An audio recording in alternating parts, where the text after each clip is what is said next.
I'm Mark Crumpton. You're watching Bloomberg Technology. Let's check first word news. President Obama campaigned for Hillary Clinton today at a Get Out the Vote rally in Miami. The president urged her supporters to take advantage of the opportunity to vote before Election Day. All the progress we've made goes out the window if we don't win this election. So we've got to work our hearts out this week.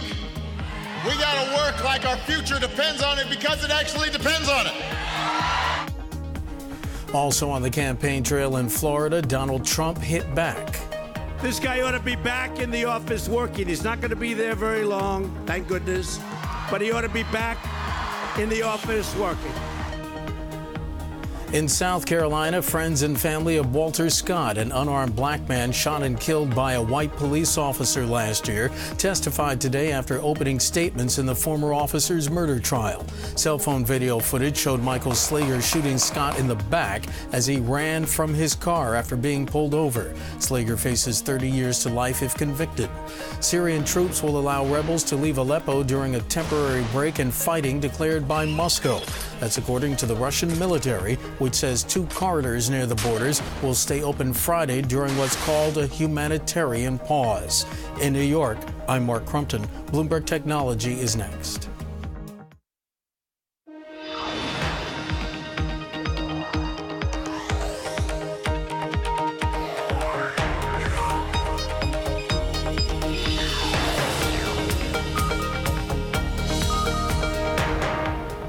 I'm Brad Stone, in for Emily Chang. This is Bloomberg Technology. Coming up, GoPro shares nosedive over 20% after a disappointing third quarter snapshot. We'll break down the numbers. Plus, escalating cyber threats with the U.S. elections just days away. We'll catch up with CrowdStrike's CEO. And Fox hits a home run with the most watched World Series game in 25 years, but the NFL suddenly appears to have a ratings problem. First to our lead, GoPro shares plummeting as much as 25% in extended trading. It's become the latest hardware maker to say it expects a lousy holiday season.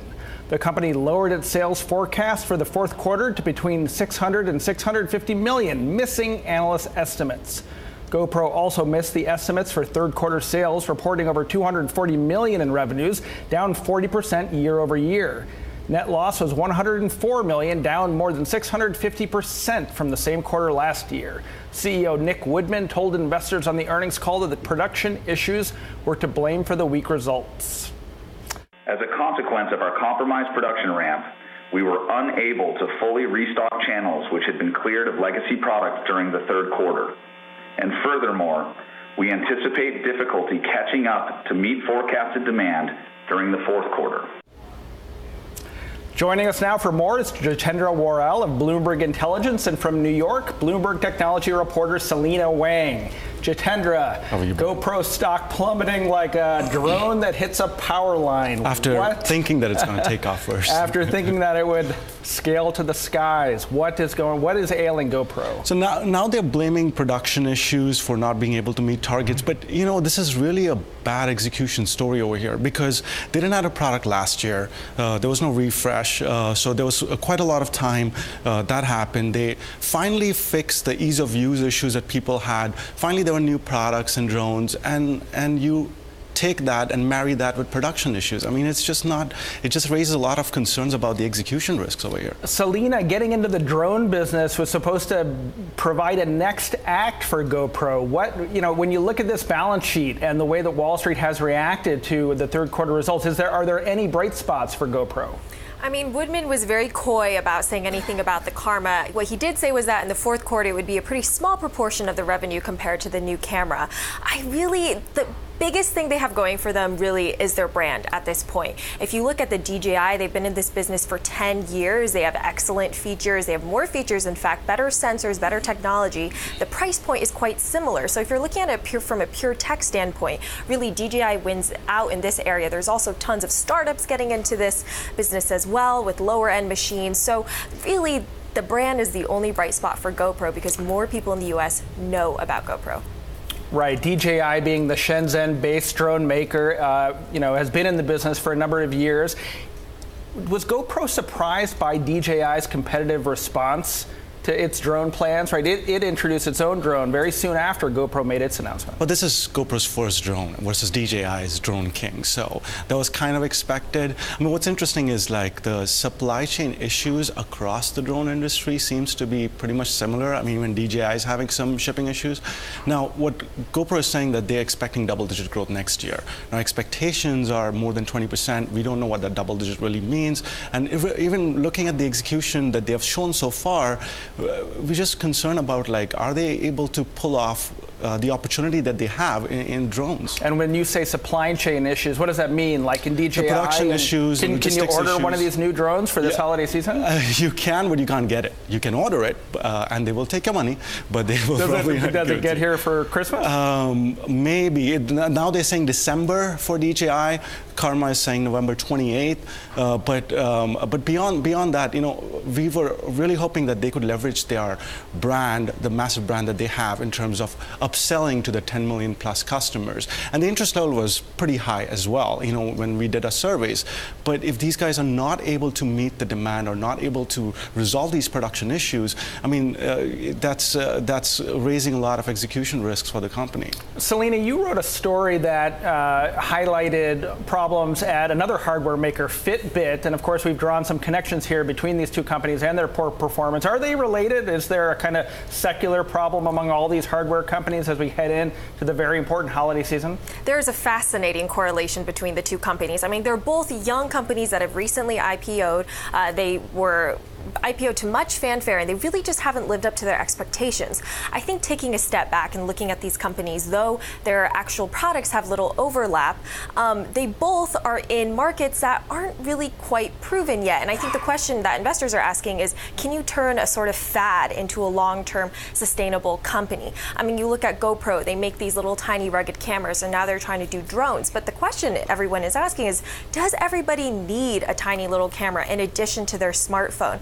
You heard analysts ask on the call, Nick, what actually is the grand vision for this company? You've talked about making it a media company, about really increasing the addressable market. And he said, we see ourselves at the epicenter of social and capturing images and sharing that. But there are so many companies at the epicenter of that. And it's so interesting. I mean, you look at Snap, they are now calling themselves a camera company, and they're probably going to make it even easier than GoPro is to take your images and directly upload them to the web and share it. Well, Selena, what is the next move for GoPro? I mean, earlier this year, they hired a very well-known designer from Apple, and actually I remember stock bounced on the day that they made that hire. Have we seen the results of that, and what do you think is their next act, if there is one? I do think that they've solved a lot of the core problems with the product and the software. I mean, just a year ago, it was really hard to operate the camera. They had all these buttons. Consumers were complaining about how difficult it was to use, and you had to stitch together different editing software, and it took a very, very long time for all of that to work together and share it. And now they've made some acquisitions, they've really invested in their hardware and software, so it is much easier to do. Their next move is making that even easier, even more shareable, trying to expand their sales in drones, and this whole media content strategy, I think, is way, way down the line. Okay, Jitendra, last word. What should Nick's next move be?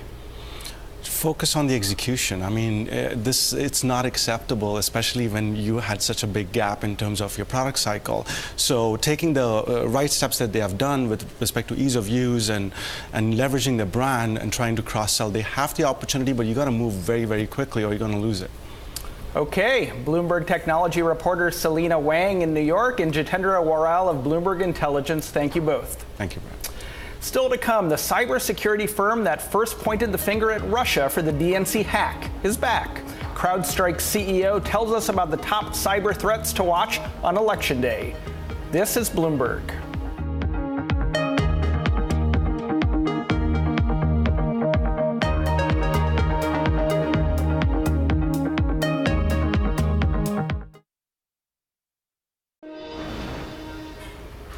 One stock we're watching, Symantec shares are lower after forecasting earnings for the current quarter that will miss some analyst estimates. Symantec is the biggest maker of cybersecurity software, and it has struggled as the PC market declines and hackers develop more sophisticated techniques. On the other hand, rival FireEye shares are surging after saying its full-year losses won't be as bad as predicted in August. The company had forecast a loss as much as $1.32 per share for 2016. It now says that its loss won't be more than $1.16 a share. Staying with cybersecurity, it's become a top talking point on the campaign trail, thanks to an extraordinary series of events from Hillary Clinton's use of private email servers to moments like this one. Russia, if you're listening, I hope you're able to find the 30,000 emails that are missing. I think you will probably be rewarded mightily by our press. We also had the DNC hack this year and countless claims by Donald Trump that this election is rigged. CrowdStrike was the cybersecurity firm that first identified Russian involvement in the DNC hack. CEO George Kurtz joins us now for more on the unprecedented role of cyber threats this election. Thank you for joining us again, George. I don't know if there was more anxiety last night in the 10th inning of the World Series or now for this next week leading up to the election. What do you expect? Do you think there will be smooth sailing over the next 6 days as we head towards next Tuesday? Well, if the past is any indication, it seems like there's always a new leak or some new event that happens almost on a daily basis, particularly in the cybersecurity world, whether it's emails found on somebody's servers or it's new emails that are leaked given some of the breaches that took place. So I think it's going to be an interesting run-up to the election. So David Sanger had a nice piece in the New York Times kind of outlining the possibilities over the next week. And one of your colleagues at CrowdStrike had a quote in the piece saying that he thought the ultimate intent of hackers was not to change the results, that's obviously far-fetched, but to discredit the election, to throw a kind of question mark over the results. Do you think that's right, and what are the possible ways they might do that?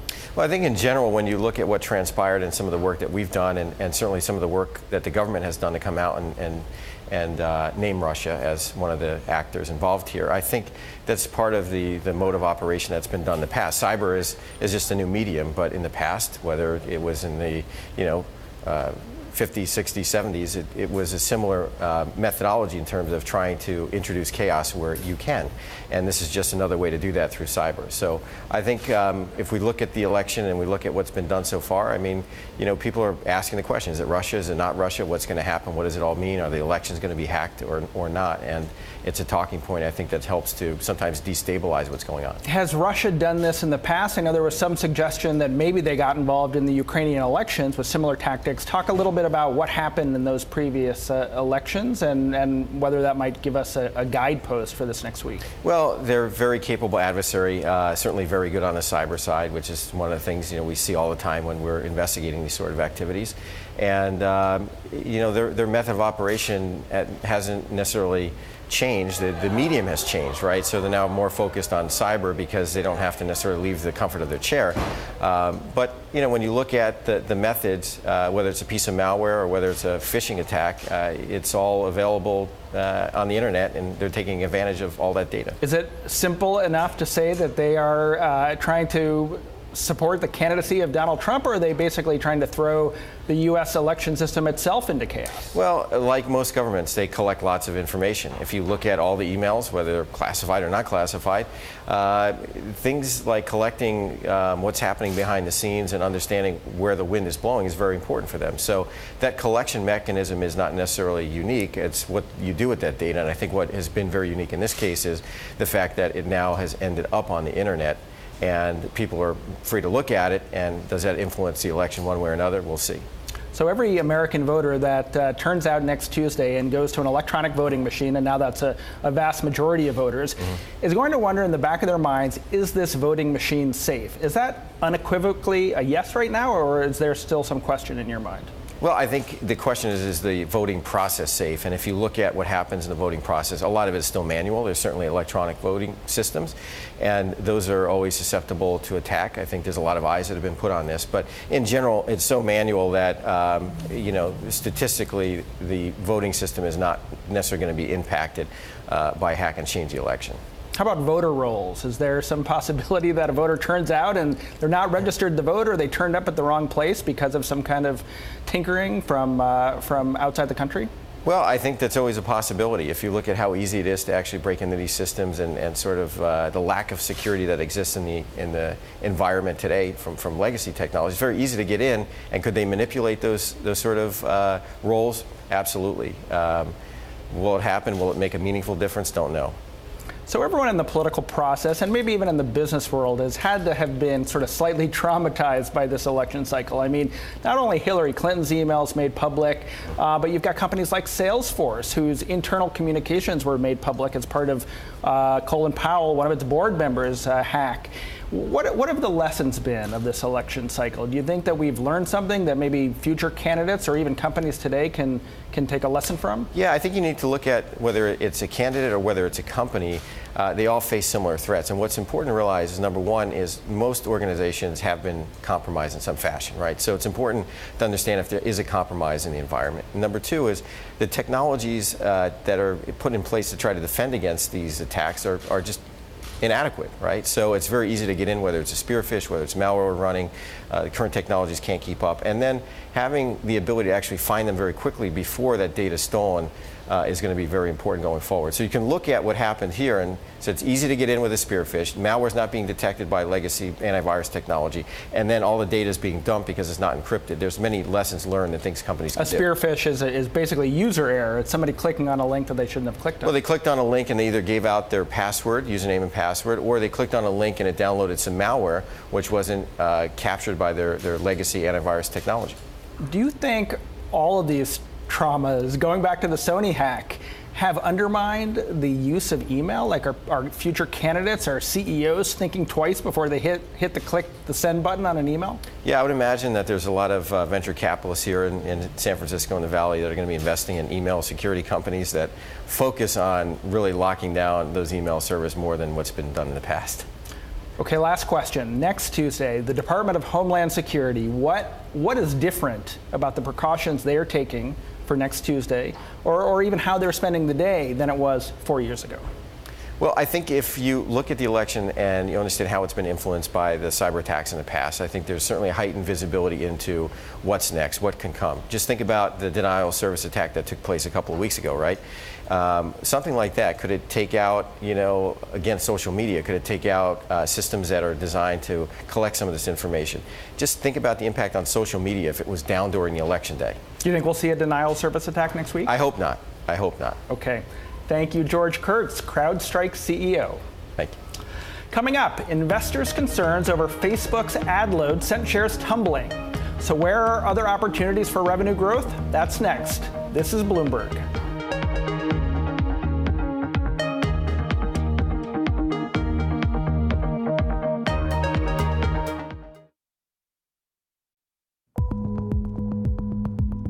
How do you walk that line when you're in the middle of a crisis situation? It's really all about enabling people. Technology needs to serve everyone. But at the end of the day, it's all about emotional decision. I think there's huge innovation left in music. The hallmark of a truly great leader is that great is never great enough.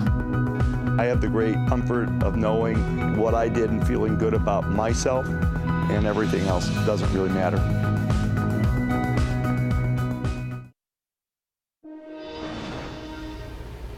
Facebook shares plummeting over 5.5% on Thursday. Executives suggest the company probably won't be able to keep up its explosive pace of growth much longer. In the earnings call, CFO David Wayner told investors that the company won't keep increasing the percentage of ads that Facebook users see in their news feed. Michael Wolff spoke about the ad load decline on Bloomberg Markets with Vaughn Quinn and Mark Barton. I mean, I think that they're hitting the upper limits of how many ads they can show you. And I think also a lot of their growth this year has come from political advertising, which of course won't be there next year. And so they now are in a position where they can't get more revenue out of the internet. And historically, a lot of the revenue growth has been taking away money out of smaller websites. So going forward, yes, they'll grow fast, but it's not likely it's going to be anything unless they invent new parts of their business. And I think that's likely to come from their messaging, Facebook Messenger and also WhatsApp, which are massive. So why are people so preoccupied about the advertising revenue? They have been making bolt-on acquisitions. They have been acquiring anything that moves that's of any, potential interest to them. So why shouldn't growth come from there in the future? Because that's the only place that they're getting revenue, and the other deals that they've done, WhatsApp really isn't delivering any revenue. I mean, the average revenue per user is 0, and the VR business is also not. There's revenue way off in the future. So this is basically, they're like Google. They are an advertising-based company, and they're going to grow on the extent to which money moves to the internet and the extent to which they can capture it. Michael, is this the picture for the whole industry? I mean, it's going to be harder for the ad-supported content companies, but the likes of Google, the likes of Facebook, the likes of Apple and Amazon and Microsoft, they'll benefit. Each of those companies is in a different position. So in the case of both Facebook and Google, they're essentially an oligopoly. They're controlling over half of all digital advertising. Then when you look at others, there's always an upstart. There's somebody that comes out of nowhere. There's a hit from nowhere. And so here we have Snapchat, which is capturing a lot of time and attention, especially from millennials. And they're coming on board this holiday season, and they're going to have a lot of new advertising products that they can offer advertisers. Amazon really is in the e-commerce business, and they're nowhere close to this. And Apple competes with Facebook primarily now on its messaging product. Down around 6% in the last 2 days. I mean, is this repricing a good thing for Facebook? Is it coming more into line with what it should be valued at? Or what do you make of its valuation? Trading right now at 46 times PE and 29 times the estimated PE. Right. We have to recognize that Facebook is a control company. And Mark Zuckerberg controls the company. And so he's going to be less worried about what the near-term stock price is versus his ability to grow long-term. The main reason he'll be worried about the stock price is their ability to give options to their employees and have increasing growth from the earnings of their employees versus what happens for shareholders. That was Activate CEO Michael Wolff. In this edition of Out of This World, Inmarsat is looking for a new supplier to launch its in-flight Wi-Fi satellite into orbit. That's because it had bought 2 launches from SpaceX, but after a September 1st explosion destroyed SpaceX's rocket and the satellite it was carrying, Inmarsat's order got delayed. Inmarsat is considering giving a contract to United Launch Alliance, Arianespace, or International Launch Services. All of those companies are planning launches sooner than SpaceX, and SpaceX will be operational again. Inmarsat would use its launch contract with SpaceX at a later date. Coming up, the Chicago Cubs break a 108-year curse with a historic World Series win. Why this also was a winning night for Fox, next. And if you like Bloomberg News, check us out on the radio. You can now listen on the Bloomberg Radio app, Bloomberg.com, and in the U.S. on Sirius XM. This is Bloomberg.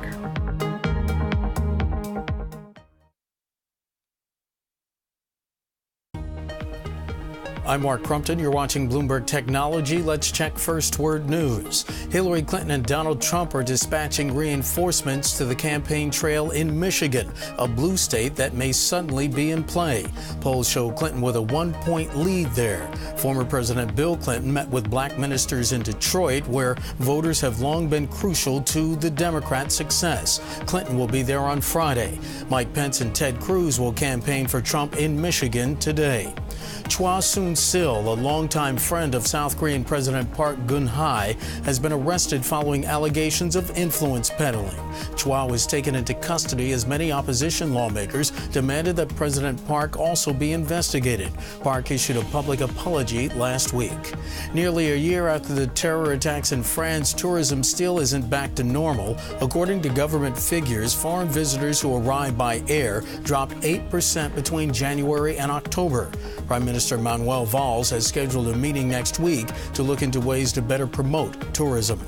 A group working to reduce the escalating price tag for hosting the 2020 Olympics in Japan says all options are now on the table. The panel said the cost could exceed $30 billion, 4 times the initial estimate.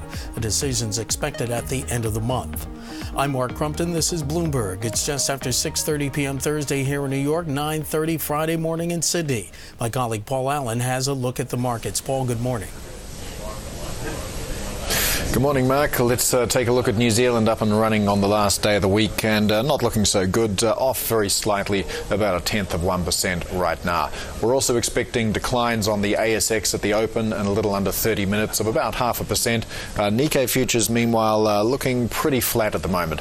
Some more earnings out of Japan today. We have Mitsubishi Corp, Suzuki and Takata, the airbag maker, to name a few. And it might be worth keeping an eye on the Australian dollar today as well. It has been steadily creeping up over the past few months. A couple of interesting points out today. We have the Reserve Bank of Australia releasing its quarterly statement of monetary policy. That's going to contain a few updated outlooks for growth and inflation. And we'll also have retail sales out for September. That's expected to hold steady at a 0.4% increase. Over in Singapore, be worth watching Singapore Airlines today. After the close yesterday, Singapore Air announcing a 70% slump in second quarter profits to $46.8 million on excess capacity and aggressive pricing weighing on that result. I'm Paul Allen in Sydney. More from Bloomberg Technology next.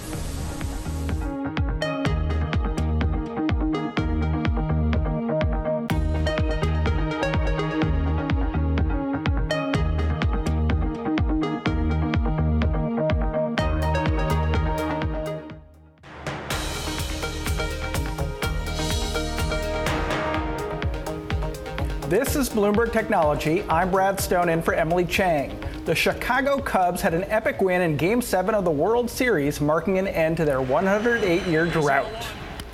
But the team wasn't the only one to hit a home run. Fox Sports says Chicago's 8-7 win over the Cleveland Indians, my hometown team, was the most watched World Series game in 25 years since the Braves-Twins matchup of 1991, giving the U.S. Major League Baseball a much-needed ratings boost. And it turns out baseball isn't the only major sport that's been needing a pick-me-up. For more on this, I want to bring in longtime media exec and share through President Patrick Keane, along with Bloomberg's Sarah Fryer. Thank you guys for joining us. Patrick, I am a little bit depressed today, given that my Cleveland Indians were defeated in an epic game, but it's great for Chicago, and it's great for Major League Baseball, right? Why was this ratings turnout such a big win for the league? Yeah, I mean, it was an absolutely huge one for the league. If you look at this was the highest rating in 25 years for Major League Baseball. Let me repeat, 25 years. So to have 40 million viewers nationally watching the game is pretty extraordinary. And I know we'll get into it in a little bit, but this is just bad news for 280 Park Avenue. I think it's another example of the National Football League, and that's their headquarters, being really hit by yet another league that's starting to grow share. And let's talk about that. It's the cover of this week's Business Week, a great piece by writer Felix Gillette talking about the problems at the NFL. Do you think it's a fair juxtaposition? I mean, Game 7 of the World Series versus, the week-to-week performance of the NFL in an election season?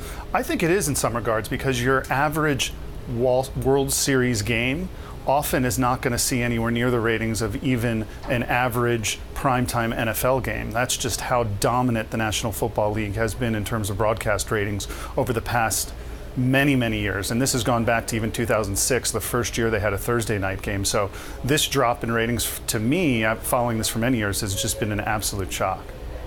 Patrick, in his story, Felix runs through all the things that might be ailing the NFL: bad officiating, long games, too many games, no stars. Is there one thing that you highlight that you think is ailing the NFL? I don't know if it's necessarily too many games. I mentioned earlier they've had that 2006 package for 10 years now. They've had Monday night games, they've had Sunday night games, even the London game. But I think the quality of the product on the field has been a challenge. I'm hearing from the millennials that I know that they are turning off NFL games for the first time in their lives. So I think the quality of the product on the field is a real issue. And I think one of the NFL's best products, its Red Zone channel, where you're able to watch at the same time several games that are in scoring positions at once. I think it's become, while still a great product, very cannibalistic to existing ratings during in-game shows. Sarah Fryer, one culprit might be the internet, right? The NFL is streaming games on Yahoo, on Twitter. Do you think that might be eating into the core audience? I actually... Absolutely. Sorry. Yeah, I mean, these are companies that are almost betting on the NFL needing another way to find audience. Twitter this year had a deal with the NFL to stream 10 Thursday night football games, and that's sort of at the cornerstone of their media strategy for the future of Twitter. You know, they want to do that with baseball and hockey and basketball as well. And so absolutely, I think that these are new channels for the NFL to explore that we really don't have great ways to measure yet. I want to play a quick clip from analyst Porter Bibb, who actually kind of blames Nielsen and its inability to track some of these new channels. Have a listen. Mobile is not a reliable. There's no ComScore and several other measurement services are not reliable, and advertisers don't believe them. They don't buy the numbers. And look, Nielsen's been the industry standard for 50 years, and nobody believes Nielsen. Sarah, can Nielsen do a better job monitoring these online and mobile channels? Absolutely. I mean, Felix mentions in his story that they're already working to try to refine their ratings and guess how many people might be watching it at a bar. They absolutely need to do more with the social networks, with the online streaming sites, to try to get a better sense of how many people are watching when they're watching and what the engagement is like. Twitter, for example, their first Thursday night NFL football game, they told everyone that 2.3 million people watched it. But we don't really know what that means. Did they watch it for the whole time? Did they turn it on for a second? Did they retweet a tweet that was related? I don't know what that 2.3 million means, and I think, you know, Nielsen would be one of the places to tell us. Patrick Keane, are we shooting the messenger here by blaming Nielsen?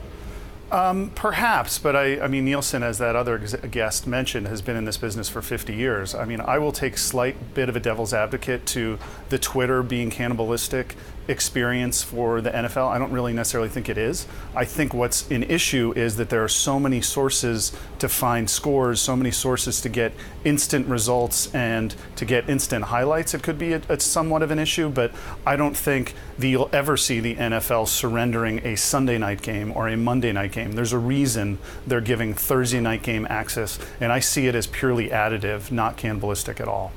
Patrick, last quick question. Does the NFL learn anything from last night and from this amazing World Series that we just witnessed? You would hope so. I think that the NFL still is an incredibly powerful sport, but I worry that over time it could go the way of some of the other biggest sports that were pre and post-war, which were, if you look at boxing, if you look at horse racing, baseball. I just hope that the NFL doesn't fall the same fate as boxing in the world, but I think that's a big challenge for the league. Okay, and hopefully the Cleveland Indians will get him next year. Thank you guys both. Share through President Patrick Keane and Bloomberg Sarah Fryer. Coming up, Postmates CEO Bastian Lehman joins to discuss a hard-won $141 million fundraising round. We're talking about his on-demand startups next. This is Bloomberg.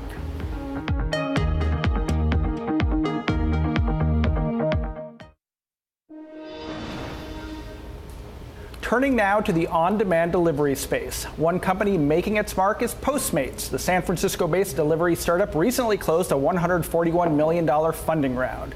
The influx of cash comes despite a slowdown in VC funding. Joining us now, Postmates CEO Bastian Lehman and Bloomberg Technologies' own Eric Newcomer. Thank you, guys. Bastian, congratulations on the funding. Thank you. But we were talking about this round for a long time. How difficult was it? Did you bleed a little bit to raise this money? I wouldn't say we bled, but I think the funding environment definitely cooled down. And on top of that, we're operating in a space that's a little bit underappreciated right now. I think the on-demand space in general had a little bit of a bearish outlook this year. That 100 or that valuation was the same as your previous valuation. Usually a kind of sign of investor caution when the valuation doesn't go up. What should we take from that? Well, I mean, we would have loved it to be a little higher, but I also believe that it is fair to look at last year, and you probably have a year where the prices were a little bit inflated. So the market corrects itself. I think 140 million is still one of the largest venture rounds raised this year. It is specifically in our space, it's one of the largest, so we're extremely proud of it. Eric, let me put you on the hot seat here with Bastian sitting right here, but you've been in your coverage of this space a little skeptical about the not just the delivery startups, but in particular the food startups like Munchery and DoorDash. Did the Postmates funding round and the $600 million valuation, did that surprise you, or what does it say to you? Yeah, I mean, it's a super competitive space, and certainly investor sentiment has turned against it somewhat. I mean, Postmates' close competitor, DoorDash, had raised a round with a share price that was lower than its previous round. So that was a down round. Right. So we'd seen already sort of signs of trouble in the space. But still, I mean, there's still a lot of investment going in. I mean, Deliveroo just raised a bunch of money, and then, of course... They're in the UK. Yeah, and then, you know, Uber's food delivery services.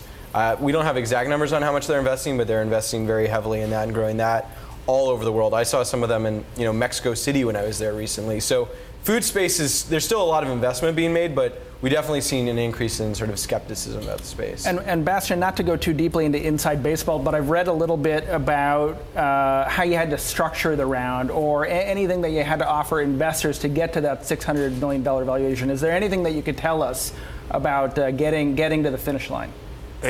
I read a lot about it too. So I think when we look at the term sheet and when we looked at the offer that we had from Founders Fund, we believe it's a very fair deal. And as far as I can tell, there is nothing unusual in the structure of this round. Now, Eric, jump in here, but in Eric's piece, you talk about Uber, one of your main competitors, and you say they do a kind of a Death Star thing, right? That they weaponize their balance sheet to kind of get into the space with their delivery product, Uber Eats. What did you mean by that? How are they using their capital advantage? I think they brought something to the Valley that we have not seen before, and that is that, you know, you would fight the war with excellent products and with innovation. But I think it has been unusual that you would use your balance sheet as your primary. Isn't that a time-honored Amazon tactic or a retail tactic? Yeah, but I think in the blunt way that it's been done, it's probably unique. I thought one of the most interesting things you said in my conversation with you is just the idea that some of the sort of medium-sized, smaller players, at least compared to an Uber and Amazon, you could imagine teaming up. Like, I mean, what would that world look like? How would that happen? I think when one says medium or smaller players, I think it's important to say that look at the total company size. Yeah. I think, you know, Postmates fought hard to be the largest on-demand delivery company in the United States, yeah, and we're extremely proud of that. Right. So there's a little bit the sentiment that we're just here because an Amazon or an Uber has not thrown everything at us that they have. And yeah, that's baloney, right?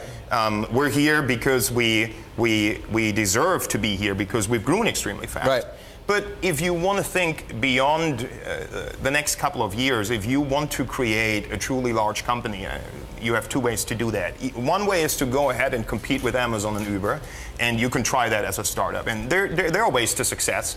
But another alternative is that you can find ways to success in creating a large company by teaming up with other players in that space, international players or other players on a national scale. Well, you talk about Uber using its balance sheet. Amazon, with its new service, Amazon Restaurants, which is a part of Prime now, basically makes delivery free for Prime members. I mean, and they've got to be losing a ton of money on that. So as Amazon now starts to focus on the restaurant space, what does that mean for Postmates? So we have not seen the efforts from an Amazon, and as far as I'm concerned, we also have not seen or felt any efforts from Uber in that space.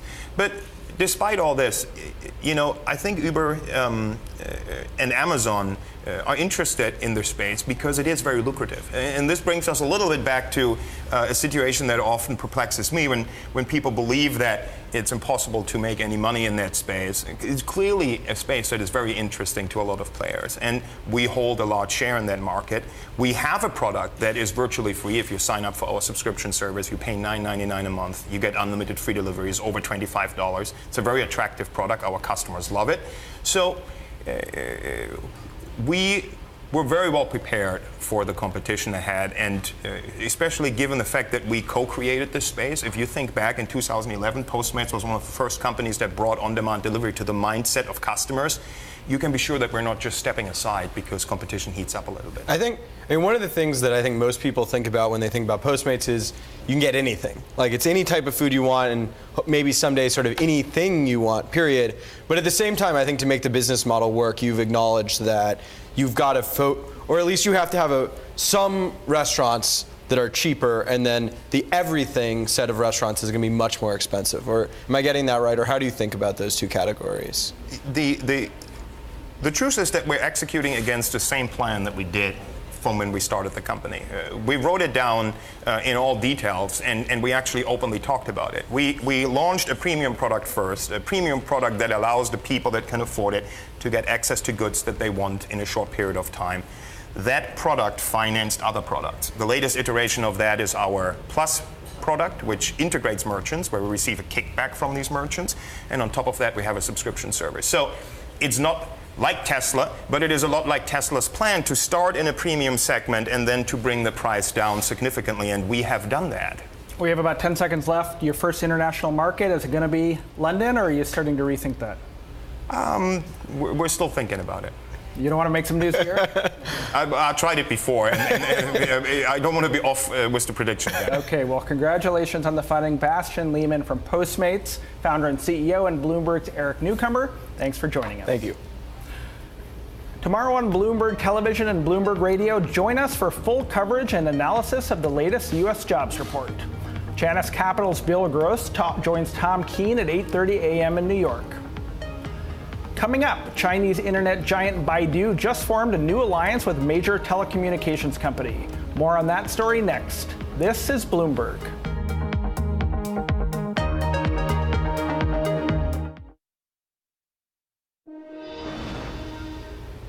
Chinese wireless carrier Unicom and web services company Baidu are teaming up.